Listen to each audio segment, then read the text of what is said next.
এই চলে আসলাম অ্যারো সিটিতে। এটা হচ্ছে দিল্লির ফেমাস। এখানে আমি উইথড্র করবো টাকা। উইথড্রোর জন্য আমার এখানে আসতে হলো। আসতে চাইছিলাম না অ্যারো সিটিতে, তো এখানেই মনে হয় এটিএম বুথ নাকি।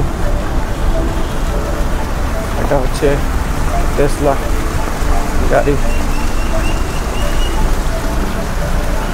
খুব বড় লোকের শহর, মার্সিডিজ বেঞ্জ।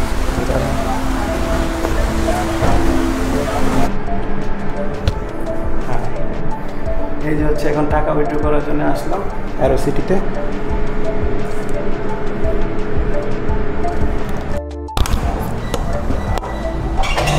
अदर एटीएम है इधर? नहीं चल रहा है। सॉरी बोल रहा है। मैं आपको बताता हूँ सर, आपका एक नोवोटेल होटल है ना सामने। हाँ। एक नोवोटेल में है, एक बोर्ड पे नंबर, एक नोवोटेल में है सर, और एक वर्ल्ड मार्क में है सर, और एक वॉलमार्ट है ना? वर्ल्ड मार्क में है। और वहाँ भी ना होले तो एक टी पॉइंट पे ही है sir, right hand side. Okay, thank you. এখানে আসছিলাম করার জন্যে, টাকা তোলার জন্য, কিন্তু হলো না। এই হচ্ছে অ্যারো সিটির অবস্থা। তো हमारा कार्ड नहीं चल रहा है इधर पे, तो देखी কি করা যায়। ক্যাশ না থাকলে ইন্ডিয়াতে এই হচ্ছে একটা প্রবলেম, যে আপনার একটু ঝামেলা হয়ে যাবে উইথড্র করা বলেন আর যা করা বলেন। তো এই হচ্ছে হোটেল, ঠিক আছে। সো আমরা যে হোটেলে আসলাম, এই হোটেলটা, এই হচ্ছে অ্যারো সিটির মূল শহর। আমরা এই সিটিতে এখন আসলাম। এই হচ্ছে অবস্থা। তো এটা হচ্ছে দিল্লির ডেভেলপ একটা সিটি। সবাই দিল্লিতে যদি আসেন এই সিটিতে রাত্রে আসার চেষ্টা করবেন। আমি কালকে রাত্রে আসিনি, অসুস্থ ছিলাম খুব। ঠিক আছে, এই হচ্ছে অ্যারো সিটি, খুব সুন্দর। এখানে না আসলে আপনারা অনেক কিছু মিস করবেন। তো চলুন চলে যাই ওয়ালমার্টের ভিতর। তো তারপরে ক্যাশ করে চলে যাচ্ছি। আসসালামু আলাইকুম প্রিয় দর্শক মণ্ডলী, আজকে আপনাদের পরিচয় করিয়ে দেব দিল্লি বা দিল্লি, যে নামেই ডাকেন। আনুষ্ঠানিক নাম হচ্ছে দিল্লি, জাতীয় রাজধানী রাজ্যক্ষেত্র, ভারতের একটি মহানগর, যেখানে দেশের জাতীয় রাজধানী নয়াদিল্লি অবস্থিত। ঐতিহাসিক ও সাংস্কৃতিক দিক থেকে দিল্লি যমুনা গঙ্গা নদীর উপত্যকায় অবস্থিত। এটি পাঞ্জাবের একটি অংশ। এটি কেন্দ্রশাসিত অঞ্চল। এই কেন্দ্রশাসিত অঞ্চলটি পূর্ব সীমানায় উত্তরপ্রদেশ রাজ্য এবং অতঃপর 3 সীমানায় হরিয়ানা রাজ্য অবস্থিত। দিল্লির আয়তন 1484 বর্গ কিলোমিটার এবং জনসংখ্যা 1,63,00,000। এটি ভারতের দ্বিতীয় সর্বাধিক জনবহুল শহর এবং দ্বিতীয় সর্বাধিক জনবহুল মহানগর অঞ্চল। এটি বিশ্বের ভারতের তৃতীয় বৃহত্তম শহরাঞ্চলও বটে। দিল্লির নগরাঞ্চলীয় প্রসার এতটাই বেশি যে পার্শ্ববর্তী রাজ্যগুলি শহরও এই অঞ্চলের অন্তর্ভুক্ত হয়েছে। 2014 সালের হিসাব অনুসারে বৃহত্তর দিল্লির জনসংখ্যা প্রায় 2,50,000। মুম্বাই শহরের পরেই দিল্লির ভারতের দ্বিতীয় সর্বাধিক সংখ্যায় কোটিপতি ও লক্ষপতিরা বসবাস করেন। চলুন তাহলে দিল্লির সর্বাধুনিক একটি আন্ডার কনস্ট্রাকশন অবশ্য এই শহরটি, এটি সম্পর্কে বিস্তারিত আলোচনা করা যাক এবং এই শহরটির কিছু সিনেমেটিক ভিউ আপনাদের ঘুরে ঘুরে দেখানো যাক। তাহলে আপনারা উপভোগ করতে থাকুন এবং স্ক্রিনে মাঝে মাঝে লক্ষ্য করতে থাকুন এই অ্যারো সিটির বিশেষ কিছু দর্শনীয় স্থানগুলো এবং অ্যারো সিটি কীভাবে ডেভেলপ হলো এবং আরও ডেভেলপ হতে কত সময় লাগবে এবং এই অ্যারো সিটিতে কী কী আছে। তাহলে সবাই উপভোগ করুন।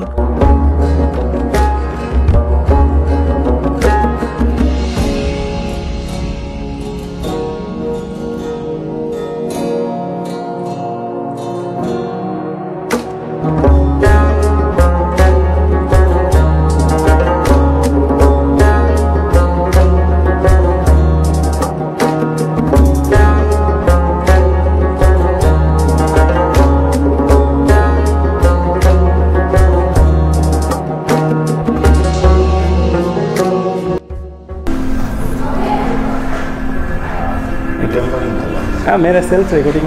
हाँ, मैं एक ब्लॉगर हूँ ना। यूट्यूब चैनल है सर। हाँ। ये होटल में रूम स्टार्टिंग ना सर एवरेज रूम सर 14-15 अच्छा। डिपेंस पे डिपेंस करती है। एयरपोर्ट कितना दूर है?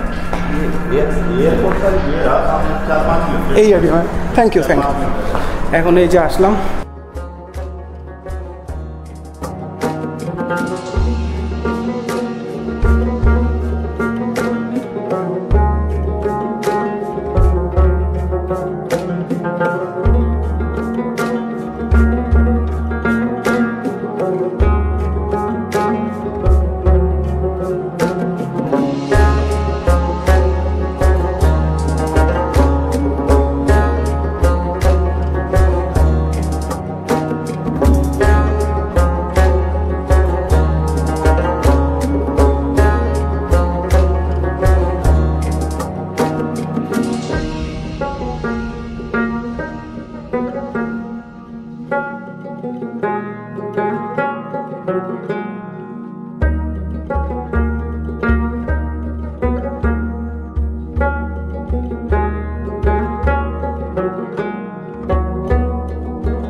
আরও একটি কথা না বললেই নয়, খাবার প্রিয় এবং খাবার রসিকদের জন্য অ্যারোসিটিতে রয়েছে বিভিন্ন ধরনের রেস্টুরেন্ট, বিশ্ববিখ্যাত রেস্টুরেন্ট, কিউ ভ্যালি অ্যারোসিটি, পাঞ্জাব গ্রিল অ্যারোসিটি, এছাড়াও বিভিন্ন রেস্টুরেন্ট। সো আপনারা চাইলে স্টারবার্গের কফিও এখান থেকে খেয়ে নিতে পারেন।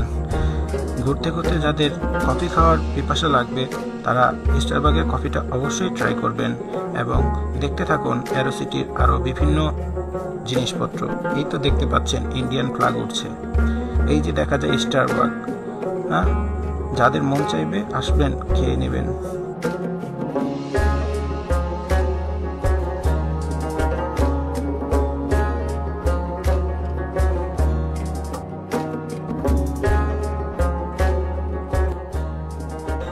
আরও একটা কথা না বললেই নয়, যারা আমার মতো ভিডিওগ্রাফি করেন এবং ভিডিও করতে পছন্দ করেন তারা অবশ্যই খুব সাবধানে ভিডিও করবেন, কারণ এখানে সিকিউরিটিরা ভিডিওতে সম্পূর্ণ নিষিদ্ধ।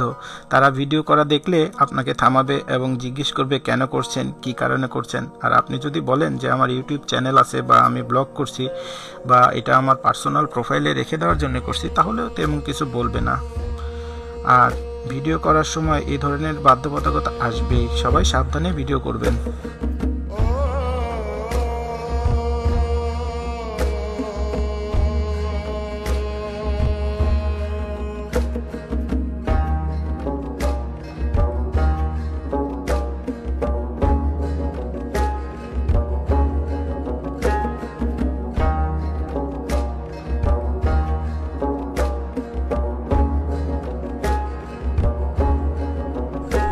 একজন ভ্রমণ পিপাসু হিসাবে আপনি পৃথিবীর বিভিন্ন দেশই না ঘুরবেন, তবে যেই দেশটি আপনি সর্বপ্রথম ঘুরবেন ভ্রমণ হিসাবে, সেই দেশের কথা আপনার সারা জীবন মনে থাকবে।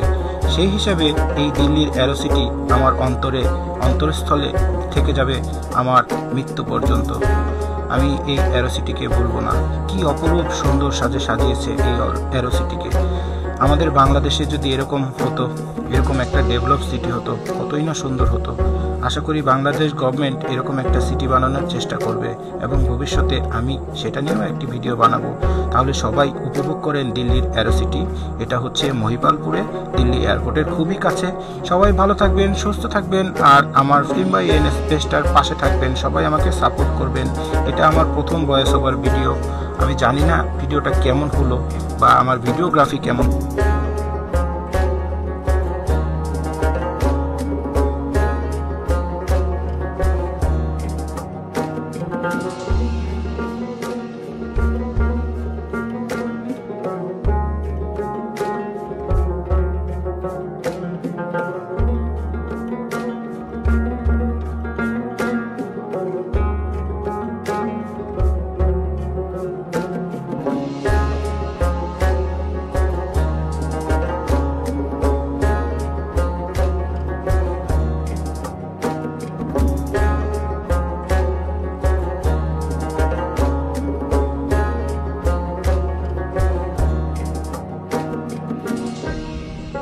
আপনারা যদি এই ধরনের ভিডিও দেখতে চান তাহলে অবশ্যই আমাকে কমেন্টে জানাবেন এবং নেক্সট কোন দেশে ভ্রমণ করা যায় সে সম্পর্কে আমাকে একটু ধারণা দিবেন। সবাই ভালো থাকবেন, সুস্থ থাকবেন। আজ বিদায় নিয়েও নিচ্ছি না দিল্লির অ্যারোসিটি থেকে। সবাইকে জানাচ্ছি শুভেচ্ছা। ভালো থাকবেন। আসসালামু আলাইকুম।